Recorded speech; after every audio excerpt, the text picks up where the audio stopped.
Un conseil élémentaire, ne critiquez jamais un enseignant devant vos enfants. L'enfant ne le respectera plus, pas lui seulement, tous les enseignants. À ses yeux, on a complètement vidé de son autorité élémentaire, celui qui enseigne, celui qui professe. Apprenons aux enfants le respect de l'école. L'école, c'est leur cadre de vie. Il faut pousser les enfants à aimer leur école et à la respecter.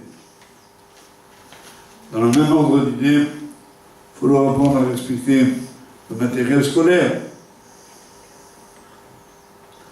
Une table, c'est pas fait pour écrire, pour graver dessus quelque chose. Faire passer ce message du respect des kélim, des instruments qui font ma vie, c'est tellement important. Et quand les enfants ont un peu de recul pendant les vacances, c'est un moment propice pour faire passer ce message.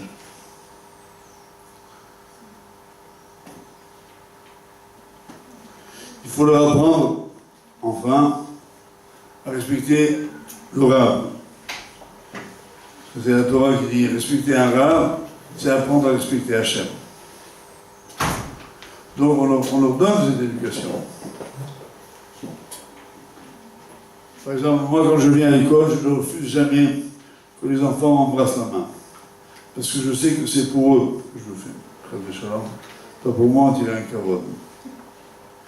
Un élève, un enfant, qui apprend à respecter un Rav, je sais qu'on l'a fait avancer dans la hiérarchie Shamayim.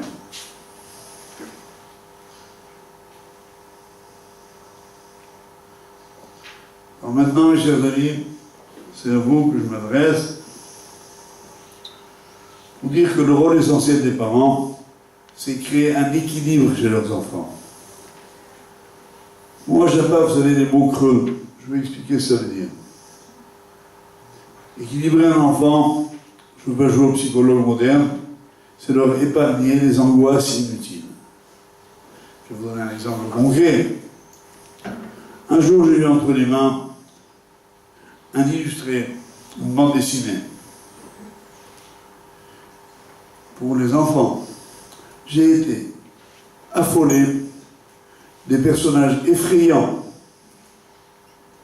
qui sont là, dessinés. Un jour, j'en ai discuté avec un psychologue spécialisé. Il m'a dit, mais c'est fait exprès, c'est pour... c'est un baratin, pour conjurer leur peur. C'est du baratin. Pourquoi? Même si le monde est sale, leur montrer aux enfants un monde sale, un monde effrayant. Ils auront toujours le temps de le connaître. Quand ils seront plus forts, quand ils seront pétris de bien, ils pourront aborder le mal et la laideur beaucoup plus facilement. Donc, faites attention aux lectures de vos enfants, et y compris les bandes dessinées et les magazines pour enfants. Ce que je vous dis, je l'ai lu dans un magazine très connu, je ne veux pas le citer pour ne pas faire baisser les ventes. On me reprochera indéniablement, enfin, pas la peine d'être très grand spécialiste. Tous les magazines pour enfants contiennent des bandes dessinées, des images, des dessins effrayants. Prenez le soin de sélectionner les lectures de vos enfants. Je sais, c'est un gros travail. En fait, je voulais à la fin de ce show faire regretter d'être revenu. J'espère que je suis déjà arrivé. En tout cas, je ne m'arrêterai pas pour autant. Passons par contre à quelque chose de plus sympathique. La force des parents, la plus grande force des parents, c'est de convaincre leurs enfants. Pour ça, il faut pas leur expliquer. Mais c'est tout naturel de leur affection désintéressée. En d'autres termes, je ne t'aime pas parce que tu es beau, ou belle, ou intelligent, ceci ou cela, je t'aime parce que tu es mon fils ou ma fille. qui va lui tenir son langage. Une maîtresse à l'école peut féliciter un enfant parce qu'il a fait un bon devoir. Elle peut dire bravo quand il a donné une bonne réponse. Mais un papa et une maman, c'est quelle que soit la nature de la réponse, même si c'est le dernier de la classe, on l'aime. En d'autres termes, faire passer le message que je disais à nos enfants que quoi qu'il arrive, on les aimera. Qu'ils ne doivent pas être déstabilisés ou inquiets à cause de cela. Moi, je me rappelle, il y a une histoire qui m'avait toujours amusé. Il y a une petite fille qui rentre dans l'école, qui dit à ses parents, « Papa, tu connais la dernière ?» Non, il dit, « C'est moi. » Il n'y a pas de honte à l'avouer. Un enfant qui sera aimé de ses parents, même s'il n'est pas le premier de la classe, même s'il en est le dernier, je crois qu'on peut permettre de dire que les parents ont réussi. Mon amour ne dépend pas des résultats. Par contre, je peux te pousser de différentes façons à faire mieux, à être exigeant. Moi, j'ai eu cet exemple dans ma propre vie. Moi, j'avais un père à La Rochelle très exigeant. Un jour, j'étais très fier. Enfin, je lui ai ramené mon bulletin, il était, on va dire, moyen. Je lui ai dit, papa, mais je suis premier en orthographe. Non, en écriture. C'est vraiment dans une petite classe. Il me dit, c'est la science des dates. Ça m'a vexé, mais j'ai bien compris.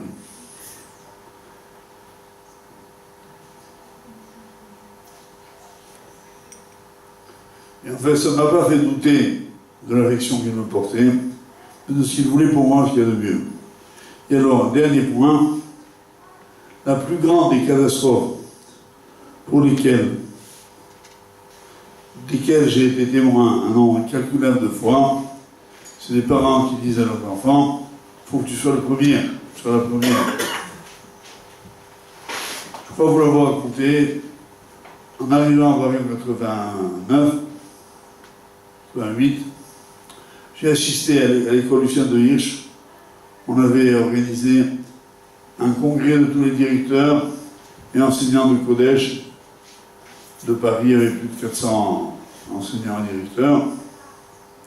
Et il y en a un d'entre eux qui a dit une chose que je n'ai pas oubliée. Il a dit, dans mon école, j'ai 4 ou 5 élèves surdoués. J'ai 400 parents d'élèves surdoués. Tous les enfants, les parents, ils sont persuadés que leur enfant, c'est le meilleur. Et ils vont le pousser là-dedans, le faire grandir là-dedans, ce qui n'aura comme effet que d'exciter son orgueil, sa suffisance, et c'est extrêmement dangereux. Par contre, si l'enfant constate que le résultat n'est pas, l'affection n'est pas dépendante des résultats, mais qu'il y a deux chapitres ici. Il y a l'amour que je leur porte et que je dois leur témoigner, dont ils doivent être convaincus qu'ils ne dépendent de rien, ce qu'on appelle l'affection désintéressée. Et puis d'autre part, le souhait que j'ai de le voir, de la voir s'améliorer, grandir, pour son bien à lui, pour elle.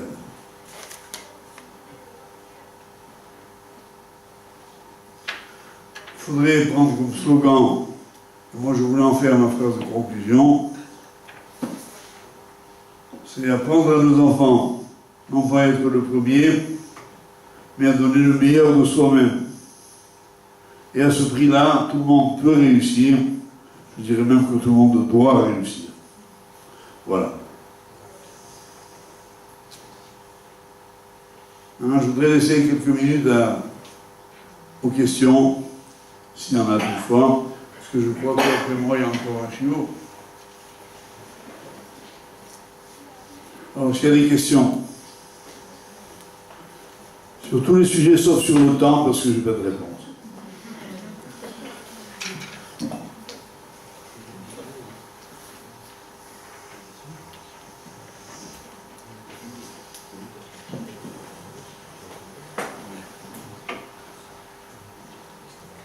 Madame la directrice. Vous êtes de très bons élèves.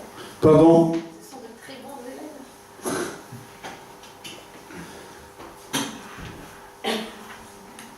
Allez, soyez pas timides.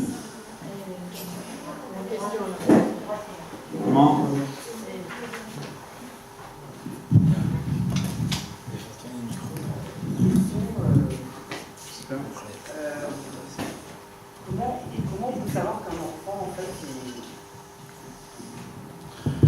Vous avez un micro? Non, c'est la voix grave. À partir de quel moment on peut sentir qu'un enfant il est dans une bonne direction? Je n'entends pas. À partir de quel moment on peut sentir, par rapport à quel paramètre, quel symptôme, on peut sentir qu'un enfant il est dans la bonne direction et dans la bonne voie dans sa vie, et comment faire pour lui donner le maximum de confiance en lui pour plus tard? Je crois très simplement, quand vous lui demandez de faire une mitzvah, et qu'il la fait avec plaisir. Qu'avant de manger un bonbon, on fait une bracha. Si en plus, il va la dire spontanément, on est dans la bonne direction. Même s'il se trompe, on va rester dans la bracha.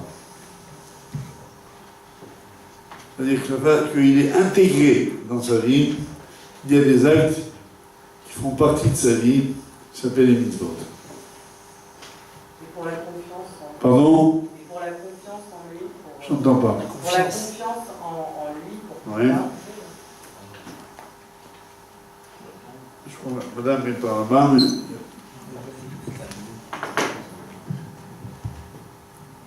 pas compris la question. Confiance en lui.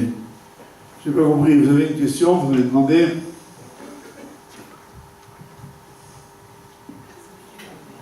Alors, madame, si vous voulez répéter, voilà, on va vous donner un micro.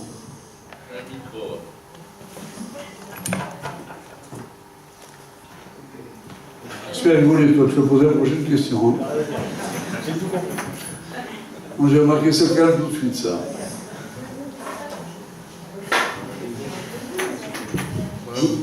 J'ai dit pour la confiance en lui pour plus tard. C'est quoi les principales choses qu'on peut lui intégrer en lui-même pour qu'il ait un maximum de confiance en lui pour l'âge adulte?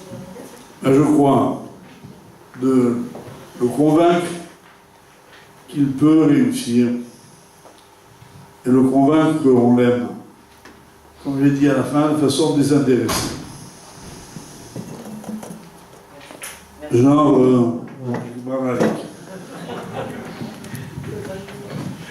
non, c'est vrai, c'est des phrases qui bercent notre enfant. Bjibaralik, vous comprenez? C'est-à-dire, moi, ta maman, ton papa, je t'aime.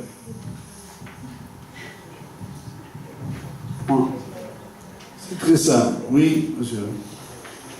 La question est la suivante, c'est comment gérer l'influence de son entourage pendant les vacances. C'est-à-dire que l'année, il est entouré de ses petits amis qui sont tous dans le même cadre, dans la Torah, et en vacances, il va être amené à rencontrer un cousin qui va lui dire « Moi j'ai été à la plage, c'était super, moi j'ai été faire ça, c'était super, toi t'as pas été... » Donc ça lui crée une frustration. Papa, pour quelle raison est-ce que moi j'ai pas le droit d'aller à la plage? Pourquoi moi je peux pas faire ça? Donc comment gérer... Pour vous répondre, je reviendrai à la question qui a précédé à de madame. C'est ça réussir son éducation. C'est réussir à mettre ses enfants, parce qu'aucune obligation ne s'impose à eux, dans un environnement où ils vont retrouver les mêmes valeurs. Donc, ma question et ma réponse est donc un préalable. Attention, vous allez en vacances. Avec qui vous allez en vacances? C'est-à-dire, déjà que les vacances représentent un prolongement de l'école. Après, évidemment, il se peut que, au retour, d'autres enfants racontent leurs vacances. Et vont lui dire, non, c'est éclaté. On était à Juan-les-Pins, le sable était fin, l'eau était tiède, on avait les orteils enfoncés dans le sable, et la mer qui caressait notre plante des pieds, on a kiffé grave. Alors c'est à vous évidemment de prendre le contre-pied, et de dire, c'est ça qui fait? Non. C'est ça que j'appelle apprendre les valeurs. Et ce qui compte, c'est que toi, tu sais, ma fille, mon fils, tu as été créé par Kadosh Baruch Hu. Tu n'as pas créé pour rien. Tu es créé parce que tu es son enfant, il va être fier de toi. Il faut que tu lui rendes des comptes un jour. Et il faut apprendre à un enfant à rendre des comptes. Et n'hésitez pas, toute l'année, tout le temps, de lui demander son bulletin. Pas de le regarder de façon évasive. Pour que l'enfant pense s'il ne va pas le dire, de toute façon, mon père ou ma mère s'en fout. Non, c'est très important. et de l'examiner bien avec attention le bulletin. Genre mon père qui m'a vu premier en écriture et qui m'a claqué dans le bas. Je m'en rappelle encore, il a 60 ans. C'est-à-dire que j'ai des comptes à rendre. Et les premiers à qui je dois les rendre, c'est mes parents. Ok? Oui? What more? Oui, madame, oui. Quand on est contre l'écologie, notamment, nous Attends, avons... amène le micro parce qu'on n'entend pas bien.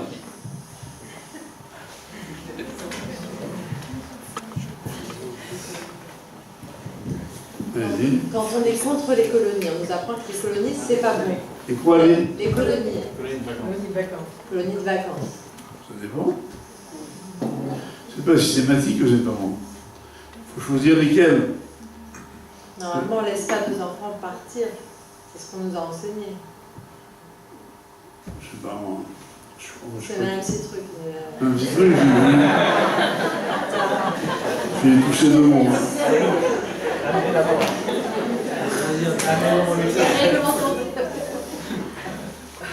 En tout cas, vous êtes une cafetazo. Mais n'importe quelle école, ils vont en classe verte, en Shabbat plein. Ça va avec l'école, avec l'enseignement, ou on reste sur notre position de ces trucs. Non, il est évident, madame, que l'essentiel, je crois que je suis au porté que là-dessus, l'essentiel, c'est que l'éducation se fasse par les parents.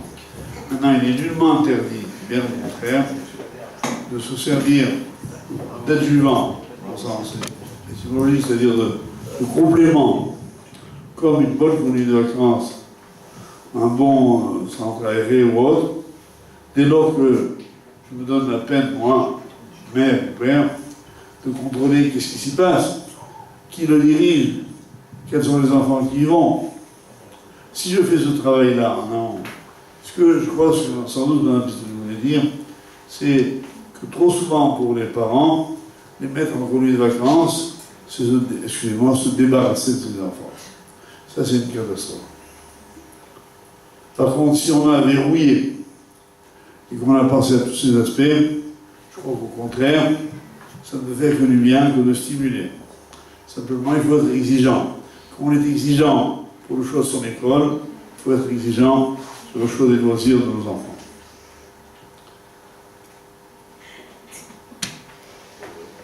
Ok. Encore d'autres questions? Encore quelques minutes.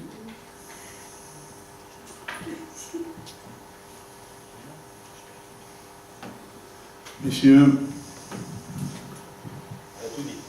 Ah, il est malin celui-là.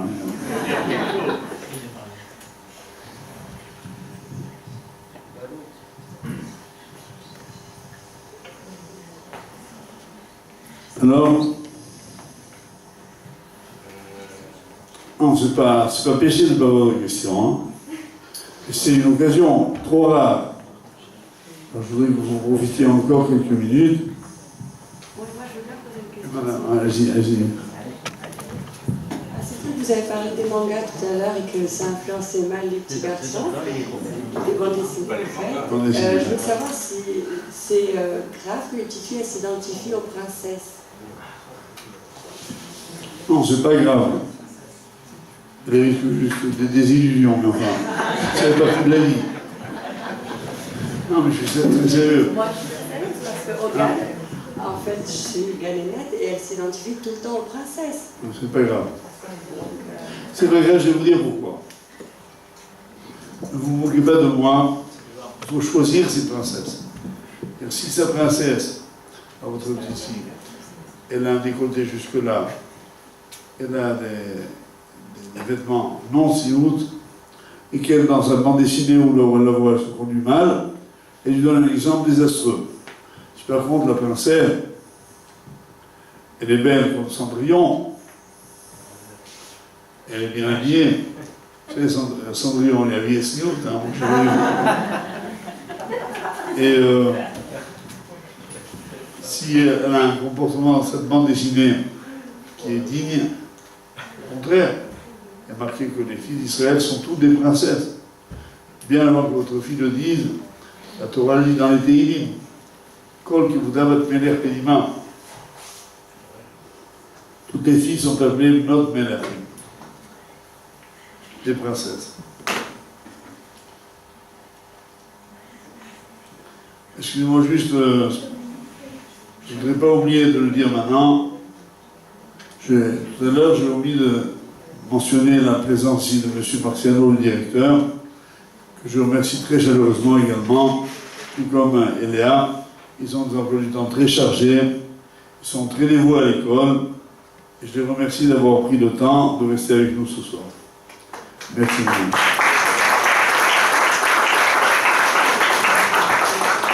Madame, oui.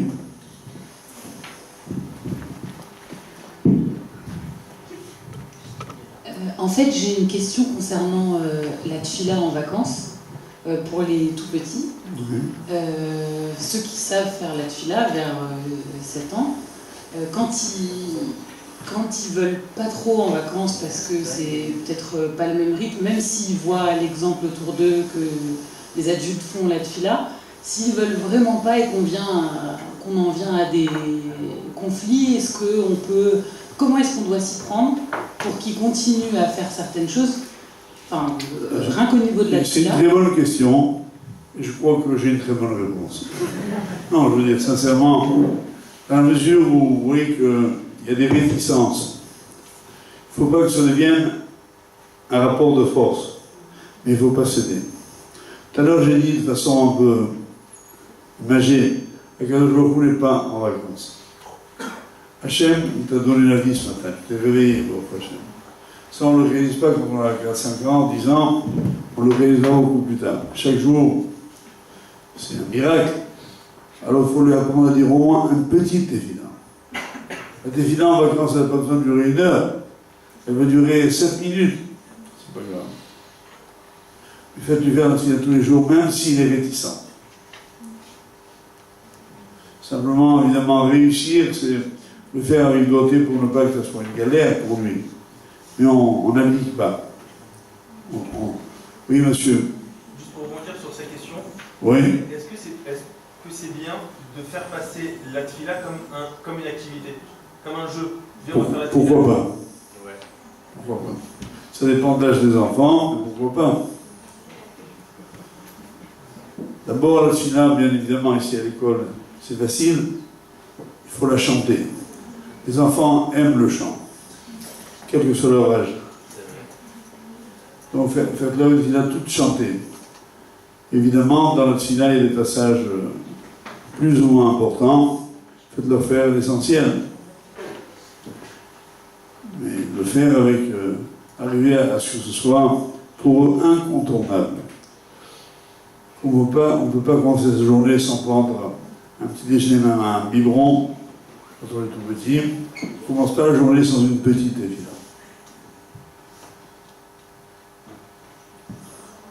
Madame, oui.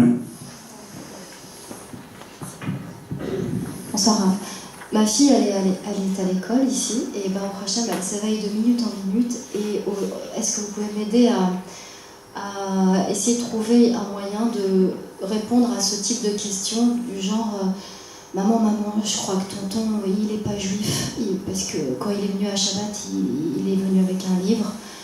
On a été manger à des endroits où c'est la famille, et il y a beaucoup de choses, il ne fallait pas toucher. Mais maman, ils sont juifs. Et je crois qu'il n'est pas juif parce qu'il n'a pas mis la kippa quand il a mangé. Et en fait, c'est magnifique tout ce qu'elle apprend, elle va en rachat chaque instant. Mais comment on fait une petite phrase, le temps de lui apprendre chaque chose, mais juste pour qu'aujourd'hui elle serve un peu. Oui, il faut lui faire remarquer, lui dire, il ne faut jamais condamner les autres. Donc, lui dire par exemple, celui-là il ne met pas la kippa, ou bien il ne fait pas les brachot, ou bien ceci, ou bien cela, parce qu'il ne sait pas, il apprend. Dès qu'on lui apprend, il va la faire. Positiver le comportement de l'autre. Lui apprendre à ne pas condamner quelqu'un qui ne fait pas ce qu'il devrait faire. Je veux dire, c'est pas vrai, les juifs sont tous juifs. Et que le jour où ils les aiment tous. Et lui, il va apprendre, tu verras, il va apprendre, il va devenir un jour peut-être un chacham. Moi, je ne veux pas faire mon mea culpa, mais quand j'étais jeune, je connaissais mieux Elvis Presley que mon cher Rabbeinu. Vous voyez pas. Pour autant, on ne m'a pas rejeté. C'est pour ça que je suis là d'ailleurs. Ensuite, une dernière question, parce que avant 22h30, je dois libérer les lieux sous peine d'amende. Oui. Vous avez le droit de poser des questions idiotes, hein, parce que je ne pose que de bonnes questions. J'ai une question idiote, monsieur le Rabbin. Un enfant involontaire. Il se jette à l'eau. Vous avez dit quelque chose d'intéressant en relation des parents qui n'ont pas beaucoup de recours matériel et que vraiment, et par expérience, j'en ai vu des familles, qu'ils ont des très bons enfants et une très belle famille, sans vraiment, et peut-être le facteur de ne pas avoir beaucoup de choses donne vraiment un apport culturel et aussi, comment on dit, bénéfique sur l'éducation des parents. Et c'est pour ça que je dirais, quand on parle trop d'enfants, les enfants, ils ont le droit naturel de vivre leur âge et leur vie, bas âge, mais le problème c'est, qu'est-ce qui se passe avec les parents?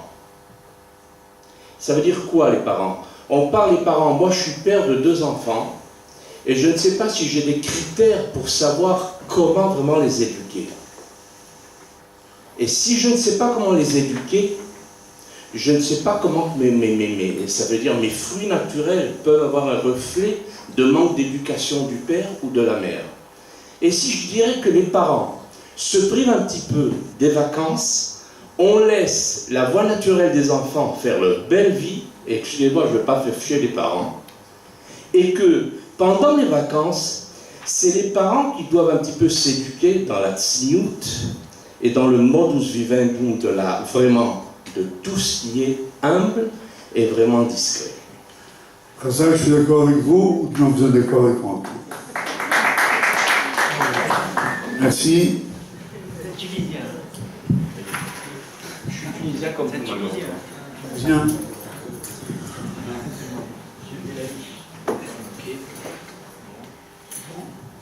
C'est bon, monsieur Nain, on peut arrêter là les frais. Parce que je crois qu'il y a encore Elie Emilia qui doit s'adresser à vous.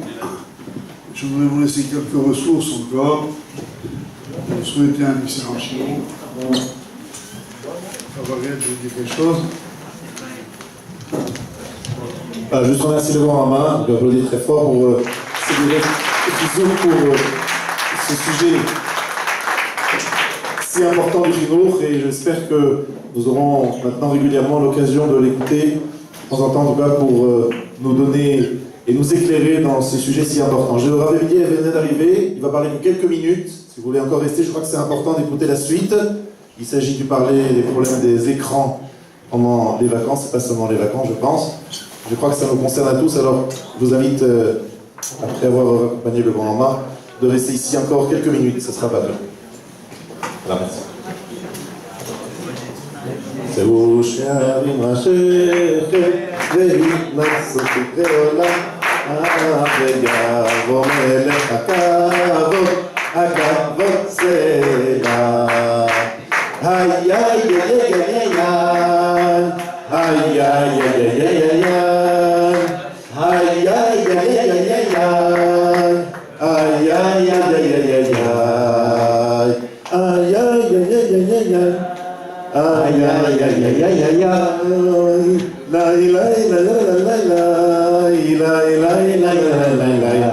Voilà, merci de vous asseoir.